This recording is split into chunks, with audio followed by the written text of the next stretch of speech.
Cricketer হিসেবে নিজের শেষ মরশুম খেলছেন। রঞ্জির এই মরশুম শেষ হলেই পেশাদার ক্রিকেটকে বিদায় জানাবেন ঋদ্ধিমান সাহা। কিন্তু অবসরের পর কী পরিকল্পনা রয়েছে ভারতীয় ক্রিকেটের সুপারম্যানের? সূত্রের খবর, ঋদ্ধিকে সহকারী কোচ হওয়ার প্রস্তাব দিয়েছিল কলকাতা নাইট রাইডার্স। কিন্তু সেই প্রস্তাব নিয়ে কি ভাবছেন তারকা উইকেটকিপার ব্যাটসম্যান? চলতি রঞ্জি ট্রফি থেকে কার্যত বিদায় নিয়েছে বাংলা।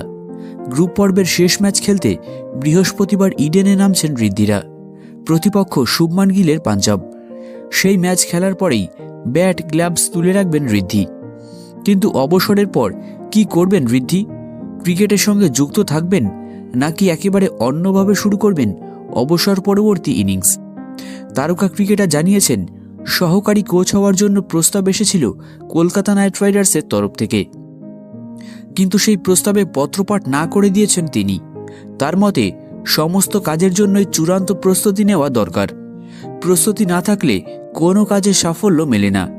কোচিং করানোর ক্ষেত্রেও সেই একই কথা খাটে। তাই এখনই কোচিংয়ে আসতে আগ্রহী নন ঋদ্ধিমান সাহা। তার মতে কোচিং করানোর মতো মানসিক প্রস্তুতি নেই। সে কারণেই কেকেআরের প্রস্তাব ফিরিয়ে দিয়েছেন।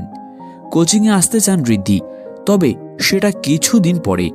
আগে রাজ্য টিমের হয়ে অভিজ্ঞতা বাড়াতে চান কোচিংয়ে, তারপরে হয়তো কেকেআরের কোচিং স্টাফ হিসেবে তাকে দেখা যেতে পারে।